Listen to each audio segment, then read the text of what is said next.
This video is about blockchain consortiums, and my goal here is to give you some ways of thinking about blockchain consortiums that help you place them into the context of classical economic theory and industrial organization.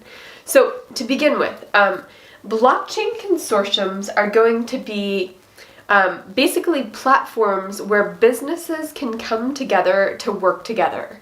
So this goes along with the literature in antitrust. So you might think there's a whole economic literature, and a lot of people have studied mergers of firms.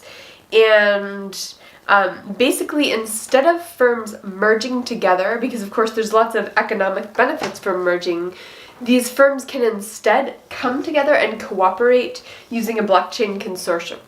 So in that sense, we can use some of the same distinctions that the literature on antitrust uses when it looks at companies that are competing and are considering merging. So one dichotomy here is vertical versus horizontal mergers and acquisitions, and the same can be said of blockchain. So we can have vertical and horizontal blockchain consortiums.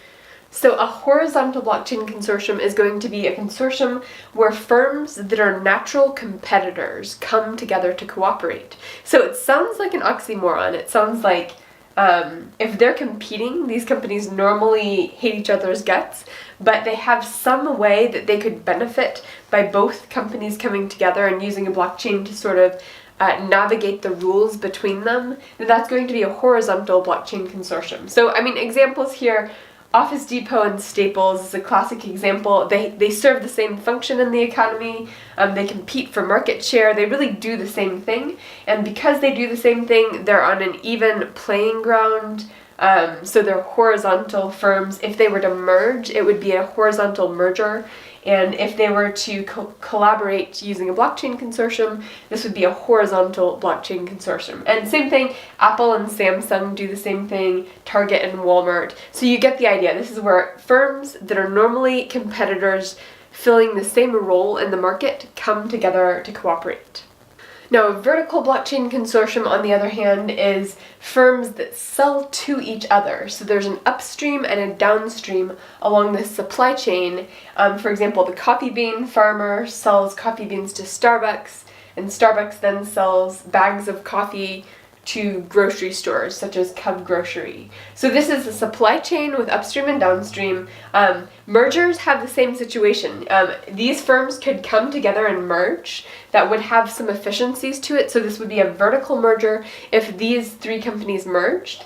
But if they didn't want to merge, if they instead wanted to just collaborate while staying separate, which also has some advantages, they could use a blockchain to help design the contracts that'll help them interact, and that blockchain would be a vertical blockchain consortium. Now, one thing we might want to ask ourselves is, are blockchain consortiums similar to co-ops of the past, co-ops of companies? And actually, there's a lot of similarities here. In a lot of ways, blockchain consortiums are just a highly enabled version of a co-op. We haven't seen enough co-ops in the past. There could be a lot of benefit if there were more co-ops in the world of various sorts. And blockchains will help us to facilitate more co-ops in the future. Now, the example I like to use is the Got Milk campaign. If you were around in the 1990s and early 2000s, you might remember this campaign. It had advertisements with lots of people with milk mustaches. And if you remember, those milk ads did not advertise a specific brand of milk. They were just trying to get people to buy more milk. And the reason for this is there's really two decisions a person makes when they go to buy milk. One is how much milk to buy, whether to buy any milk, or if they're going to buy milk, how much. And then the other decision is which brand to buy. And of course, milk companies care about both of those decisions. And if you have advertisements that are for a specific brand of milk, it's really about that second decision. But it could be that the actual real benefit would be to get everybody to buy more milk, and they'll just go with whatever brand they were going to buy anyway, in which case, if people drink more milk, that would be helpful for all milk producers, all milk sellers. In which case, if the milk producers came together and had an advertising campaign like the Got Milk campaign, it would raise the tide of everybody's boat in the milk industry. And that's what the purpose of the milk campaign was for, in which case you had competitors like Kemp's milk and dairy farm milk. Whatever milk products are out there, they are competitors in the milk industry, they do compete, but they came together to cooperate during this campaign. So, what facilitated that and what would be the risks? Like, when would you enter into an agreement like this and when would you not? Well, one thing is you would have to trust the group of people that are coming together to form this coalition of competing milk producers. So if you had any distrust of your competitors, if you think their leadership teams are corrupt, or you think they're really going to mismanage the funds that you give into the organization that's meant to pay for the milk campaign that helps everybody, you think they're going to channel some of the funds towards something that would only help Wisconsin farmers, then you're not going to trust them enough to actually enter into this agreement. So there needs to be some kind of agreement and trust between these firms for them to come together to do something like this. And if there isn't that kind of trust, you might want heavy contracts in place that would enforce trust. And that's what blockchains actually bring to the table. Alright, so this might be one way of visualizing blockchains, where you've got a blockchain consortium platform, which is really like any platform. A platform is just bringing together two sides of a market, or sometimes it's one group of people who really want to congregate there and they gain a lot from interacting in this space, where the platform really is a space. It's a virtual space with virtual rules, virtual governance, and virtual contracts that help people interact on that space in a frictionless way. And so blockchain consortiums are just places for firms to come together to cooperate. And one of the ways that they cooperate is by solving essentially public goods problems. Now, public goods, I have other videos that look into that. Public goods are non-rival and non-excludable. It's a technical term in economics rather than a moral term, or rather than a term that has that much to do with government. These firms might want to cooperate by solving public goods problems, and by public goods, that means things that are in the best interest of all of these firms if they were to cooperate, but which there's incentives in place to make them not cooperate well. So the blockchain platform essentially will facilitate the kind of cooperation that requires coordination and that requires mechanisms to overcome distrust. And many of the problems that we're going to be trying to solve on blockchain consortiums, and many of the problems that we're going to try to be solving through blockchain consortium contracts are going to be problems that have features similar to the prisoner's dilemma. So here's a classic prisoner's dilemma where there's two players, red and blue, and of course if we're talking about a blockchain consortium, this would be two competing firms or two firms that are upstream and downstream from one another if it's a vertical consortium. And of course, if both firms cooperate, then both firms get 9. If one firm defects from the cooperation and the other firm cooperates, then the firm that defects gets 12. So it's beneficial for them to defect if the other firm cooperates. And the same is true here. These two are sort of reversed depending on who's cooperating, who's defecting. And if both firms defect, they each get 4. So the classic trait of a prisoner's dilemma is that both players have a dominant strategy, which is to defect, meaning if the other player cooperates, you would prefer to have defected. If the other player defects, you would prefer to have defected. So no matter what the other player does, you will have wished you would have defected. That's a dominant strategy. Both players have a dominant strategy, but if we look at the Nash equilibrium, the dominant strategy, both players are actually better off in this situation if they played their dominated strategy than if they played their dominant strategy. So how do you actually enforce a cooperative equilibrium? Well, you can do that using if and only if contracts that add a third strategy to this table.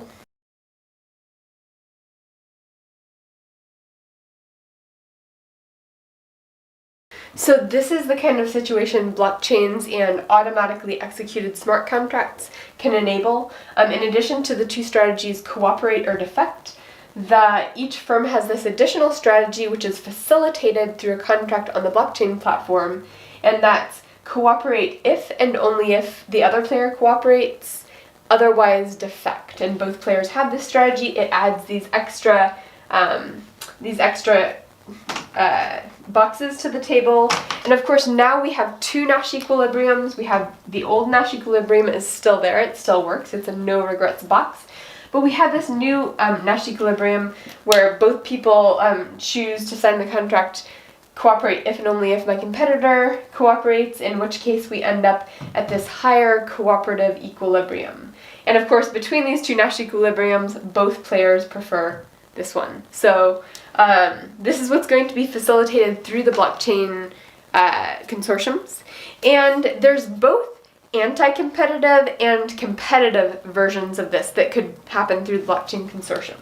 So the two key examples of anti-competitive ways of cooperating are, of course, keeping the price high, basically colluding through a mechanism like this. And let's be honest, blockchain consortiums could facilitate collusion. And then the second one would be invest or don't invest, where not investing would be the cooperative equilibrium.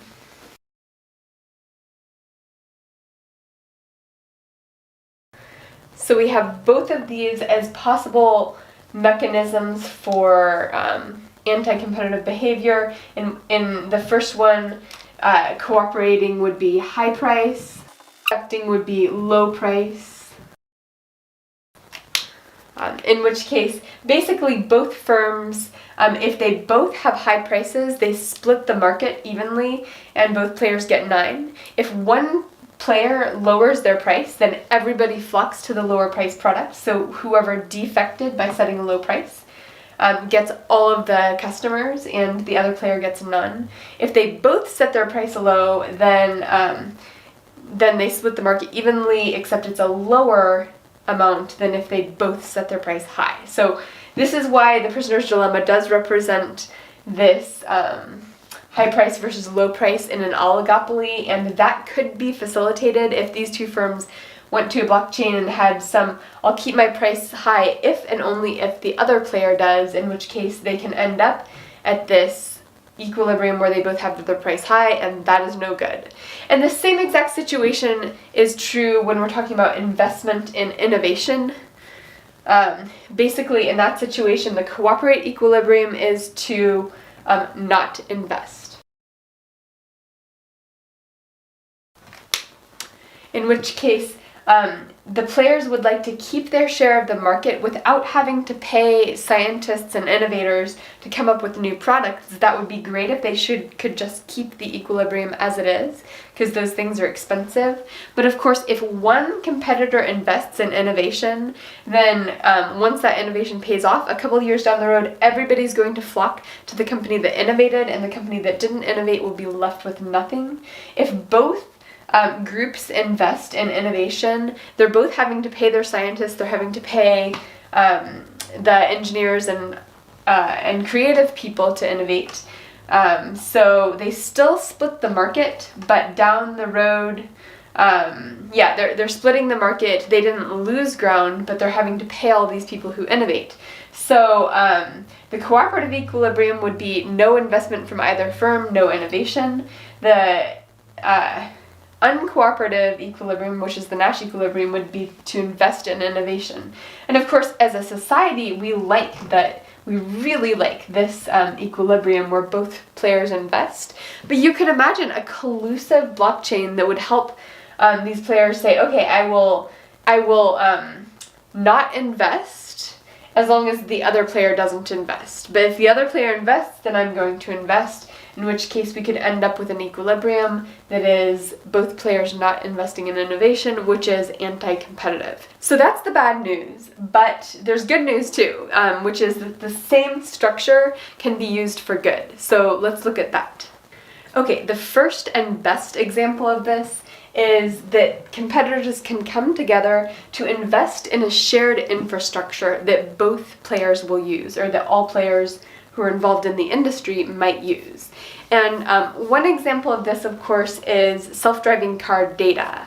So we want innovation in self-driving cars, and one of the most important parts of that innovation is you need lots of data about road conditions, about how people drive, about how people successfully avoid accidents, about how people unsuccessfully avoid accidents. You need all of that data if you're going to make really safe self-driving cars. And the worst situation would be to have 12 different car companies all working separately on their self-driving cars and hoarding their data for themselves, because that data is really valuable and everybody's self-driving car would be safer if they pooled their data and we had 12 times as much data that all of the innovators were drawing from that pool. But that of course requires cooperation, because the dominant strategy is to hoard your data if you're a car company developing a self-driving car. That's not good for society, it's not good for safety of human beings, but it's good for business. So without a blockchain consortium, you're going to get a situation where companies hoard that data. And data situations where you pool data and use data in a shared way and have a shared portal, for example, that's going to be one of the biggest ways that blockchain consortiums will be used in the future. So if you add a contract like that, which is basically, I'll pool my data if you pool your data, and if and only if you pool your data, and if this contract is enforced, and of course we could do a whole video on enforcement mechanisms. How do you know they're not hoarding data somewhere on a server that you don't know about? You actually do need like both legal frameworks protecting these contracts, and also automatic other types of frameworks, like maybe they have to stake some money that they would give up if they were found to be breaking the rules of the if and only if contract. But blockchain consortiums can be used even if the competitors don't trust each other, to develop contracts that will help enforce that trust, in which case we can get a situation where they're sharing their data. And that is the most beautiful use of blockchain consortiums there is out there. And most blockchain consortiums are going to have this structure. I mean, you might imagine medical data. Companies don't want to share their medical data because that is the source of their power. If you own medical data, you can control where people go. You can influence a lot of things. Data is power nowadays, and companies are going to want to hoard their data as a strategic strategy. But that's not great for society, and everybody knows if they had more data, if they had every single of their patients' medical records and could look into that to figure out possible diseases to look into, they could improve medical care. So there's lots of different ways that this particular invest in shared infrastructure version of a blockchain consortium plays out. So you could imagine a similar situation involving the decision about whether firms invest in green technology. You might imagine firm managers kind of weighing the costs and benefits. Should I adopt this green technology that will help the planet, that will be good for pollution in this area, or should I not? And if they know that none of their competitors are going to do that, then strategically they might make the decision to defect and to not invest in the green technology. But if there was a blockchain consortium where they could come together, they kind of want to invest, they think it's the right thing to do, they could come together on a blockchain consortium and say, you know what, I will invest if and only if 80% of my competitors invest. And companies could make that decision about, is it 80%, is it 95%, is it 50%, when do you actually invest in this? And they could have enforcement contracts that are kind of creative. I'll let you think about what those creative contracts might look like to enforce those. But you could significantly increase the chances that firms might invest in green technology. Alright, and so finally, there's the idea that you could use something like this to have firms make agreements to uphold ethical guidelines for handling your data. And finally, there's going to be you could use this format to uphold ethical guidelines for data management. So let's say a company really wants to uphold ethical guidelines. There's these 10 practices that ethicists all across the country recommend, But if you violate those practices a little bit behind the scenes and use people's data, you can manipulate them in a way that will help company profit, that will help the bottom line, in which case you might do that, especially if if you think your competitors might do that, and not violating the ethical guidelines could put you at a competitive disadvantage. Whereas if you come together with and just to put that in the structure of this, so basically cooperating would be upholding the ethical guidelines about how to use people's data. Defecting would be violating those ethical guidelines in a way that could benefit the company and put you at a competitive advantage relative to companies that were upholding the ethical guidelines. And of course, if and only if is, I will uphold these ethical guidelines if and only if my competitors do as well. In which case, this equilibrium could increase trust in the whole industry, just like the Got Milk campaign increased milk consumption, and that raised the boat for everybody in the milk industry. Increasing trust in ethical guidelines, in an industry's use of ethical guidelines, increasing green energy investment, increasing the amount of investment in infrastructure that companies could collectively share. All of those things are good for society and could be facilitated using clever contracts and blockchain consortium. Now, there are going to be a few complexities that come along the way that we need to think about. This is, of course, an overly simplified version of what's going on. The first complexity is going to be, how do you split up the surplus that's created by the existence of the blockchain consortium? So, for example, we see that the Nash equilibrium social welfare in this case is 8, 4 plus 4. The blockchain consortium social welfare is going to be 18. So we have this 10 unit surplus. And in this case, it's kind of obvious that it's a symmetric situation and there's perfect information. So you just split that surplus evenly, and each player gets 5 of the surplus. But you might imagine if one firm is really big and the other firm is really small, how do you split that surplus? Is there going to be a power dynamic battle between the two, and the big company ends up eating up all of that surplus, or eating up a disproportionate share of that surplus? You might want to build in sort of fairness principles into these contracts, where everybody wants to come to the table because they're definitely better off with the blockchain consortium contracts than they would be without, but where they're not abusing their power. And how do you actually make that happen? That's a question for another video. In fact, I could do a series of videos, and I may, relating to how you think about estimating the uncertainties, dealing with the fact that there's imperfect information across these firms, and dividing the surplus in light of the power differential between the different players.